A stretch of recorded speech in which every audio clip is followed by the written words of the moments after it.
Today's matchup is Jangles versus the Three Little Pigs. Hello, Lad Lane Leopards. Today I am reading Jangles, a Big Fish Story by David Shannon.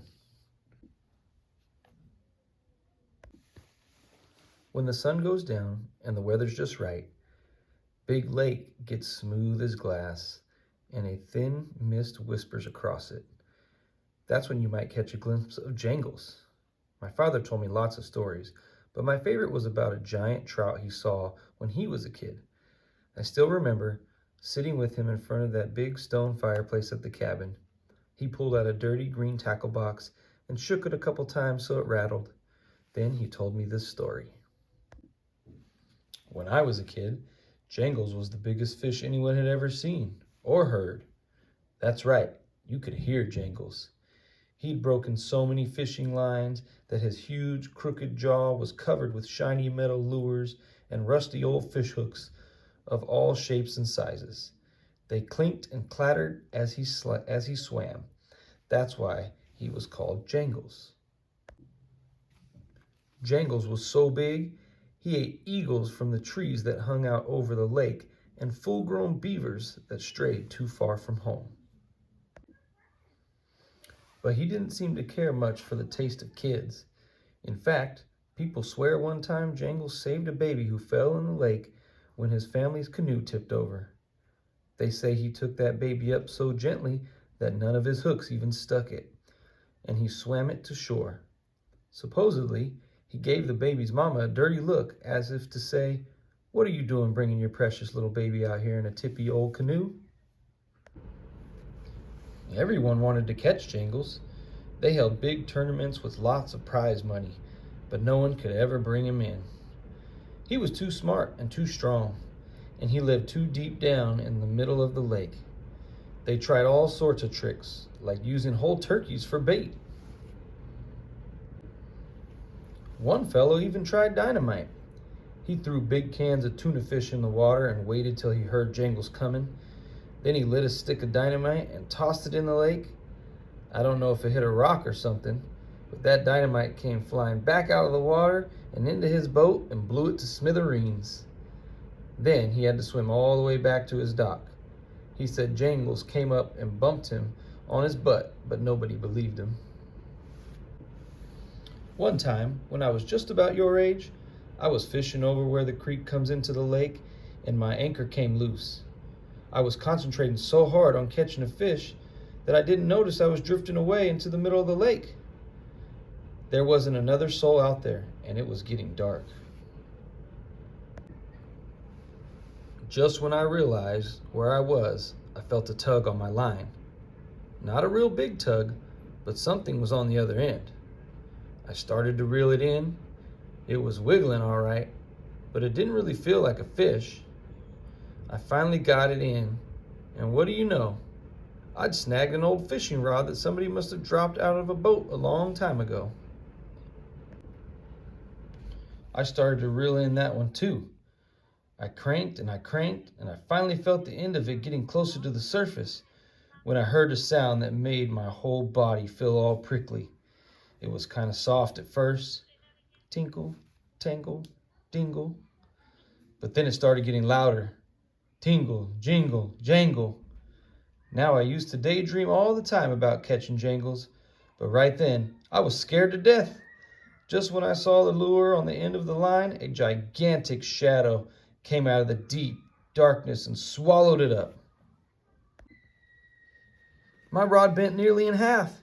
I was hanging on to it like it was my first dollar when Jangles suddenly swam under the boat and pulled me right over the side and into the cold black lake.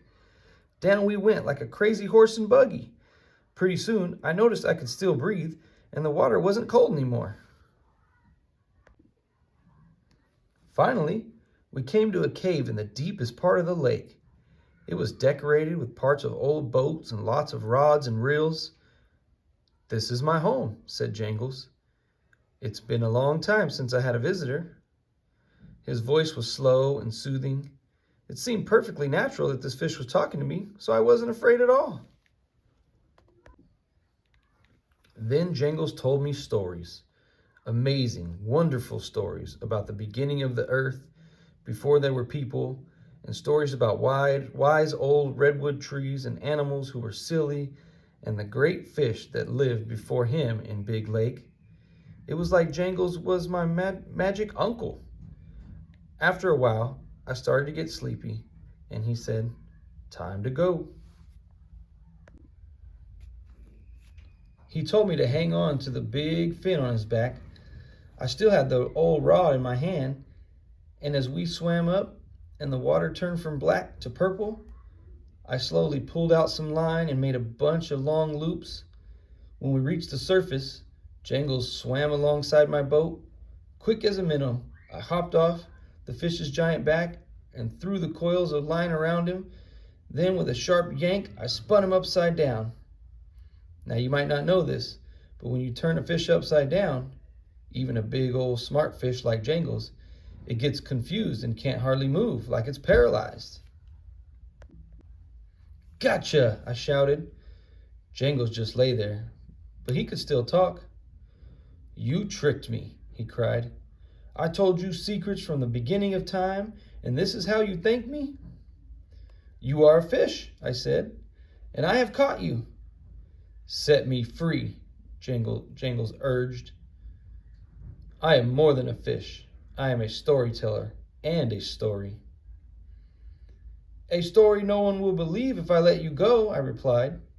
Then Jangles asked me, "Is that more important than doing what is right?"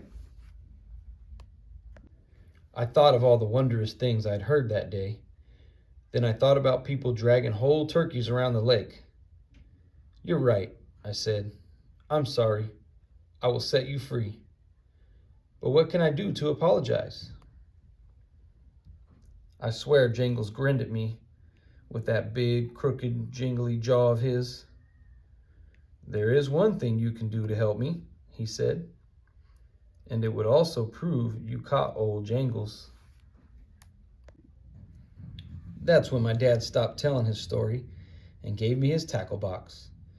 It was full to the top with shiny metal lures and rusty old fish hooks of all shapes and sizes. He never told anyone about catching that giant fish. He kept it a secret until that night when he told me. And now I'm telling you. The Three Little Pigs and the Somewhat Bad Wolf by Mark Teague. To Lilius and Ava, you heard it first. Once there were 3 little pigs. They lived on a farm as most pigs do, and were happy as most pigs are. Then one day, the farmer told them that he and his wife were moving to Florida. He paid the pigs for their good work and sent them on their way. "Let's buy potato chips," said the first pig. "Let's buy sody pop," said the second pig. "Let's buy building supplies," said the third pig, who was altogether un-pig-like. Reluctantly, the others agreed. The first pig decided to build a straw house. Since straw is cheap, he had plenty of money left over for potato chips. The second pig decided to build a stick house. Sticks are practically free, so he had lots of money left over for sody pop. The third pig decided to build a brick house. She spent all her money on bricks and mortar, but the man at the hardware store gave her a sandwich. Soon the straw house was finished. It was dusty and musty, but the first pig did not mind. He rocked in his hammock and ate potato chips. Soon after, the stick house was done. It was small and there was no room for a bathtub, but the second pig did not mind. He took a mud bath and drank sody pop. Brick by brick, the third pig worked hard on her house. Sometimes the other pigs would come by to watch. They had a wonderful time. Finally, the brick house was finished. It was big, beautiful, and strong. The third pig was very happy. She filled a basket with vegetables from her garden. The next day, a wolf came to town. He was very hungry and somewhat bad. He went to a donut shop, but it was closed. He went to a hot dog stand, but it was locked. Finally, he went to a pizza parlor, but he wasn't allowed in. He left in a very bad mood. Soon he came to a straw house. It smelled like pig. "I like pig," he said. not in a friendly way. He banged on the door. "Who is it?" called the first pig. "The wolf. Open up or I'll blow your house down."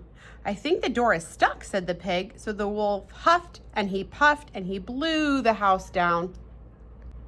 "I can't believe that worked," he said. He had never blown down a house before. Quickly, the first pig got on his scooter and he sped away. The wolf moved on, hungry but confident. He came to another house, this one built out of sticks. "Same piggy smell," he said. He knocked on the door. "Who is it?" called the second pig. "Wolf, open up or I'll blow your house down. Trust me," he added. "I've done it before." "I think the door is jammed," said the pig. So the wolf took an enormous breath and he huffed and he puffed and he blew the house down. "I'm amazed that works," he said. Meanwhile, pig number 2 got on his bike and rode away. The wolf was still hungry, very, very hungry. The hungry wolf came to a very beautiful brick house. He noticed a familiar scooter and bicycle, and the house reeked of pig. The somewhat bad wolf rang the doorbell. "Who is it?" called the pig. "The wolf. Open up or I'll blow this house down." "Oh no," said the pigs, "not now. We are watching our favorite show." The starving wolf took a humongous breath and he huffed and he puffed and he huff puffed and he puff huffed and he huffy puff huffed. After the huffing and puffing stopped, the third pig said, "Do you think he is still out there?" The 3 pigs looked through the window and saw the wolf collapsed on the lawn. "Look at the poor guy," said the first pig. "He's exhausted. Maybe he needs some potato chips." The second pig added, "And some sody pop." The 3 pigs revived the wolf with some smelling salts and invited him in. The somewhat bad wolf was embarrassed. "I was so hungry I could not think straight." "Have a potato chip," said the first pig. "Have a sody pop," said the second pig. "Never mind that stuff," said the third pig. "Dinner is almost ready." Since their houses were wrecked, the first 2 pigs moved in with the third pig. "My house, my rules," she said. She made them clean their rooms before they went out to play. The wolf stayed too, but there was no more huffing and no more puffing, and he was hardly ever bad again. I hope you enjoy both books, and don't forget to vote.